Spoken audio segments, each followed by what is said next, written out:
السلام علیکم ناظرین، امید کرتا ہوں سب اللہ کے فضل و کرم سے خیریت سے ہوں گے۔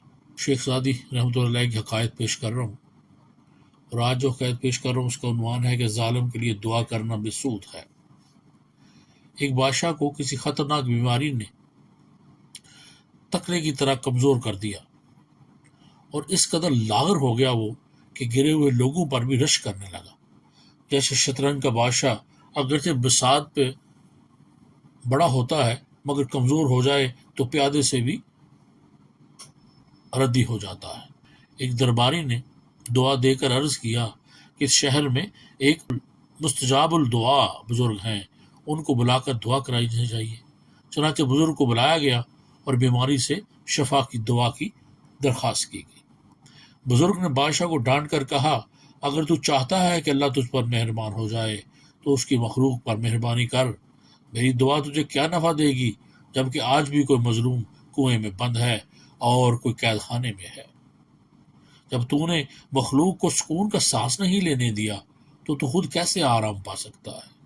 چنانچہ بادشاہ پہلے تو بزرگ کی کھری کھری باتیں سن کر سر پٹایا، پھر سوچا کہ سچ ہی تو کہا ہے بزرگ نے۔ حکم دیا تمام بے گناہ قیدی رہا کر دیے جائیں۔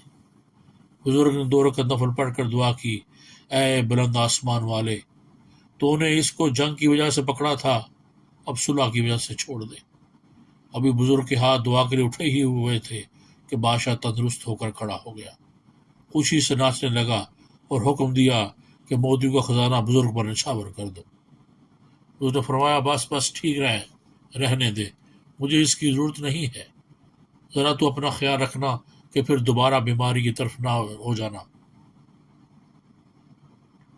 ایک بار گر کر اٹھنے والا دوبارہ بھی دوسری جگہ پھسل سکتا ہے، اور گرا ہوا ہر بار نہیں اٹھتا۔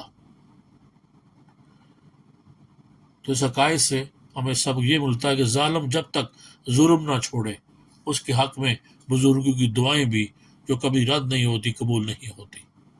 اندازہ لگا لو کہ ظلم کتنا بڑا گناہ ہے۔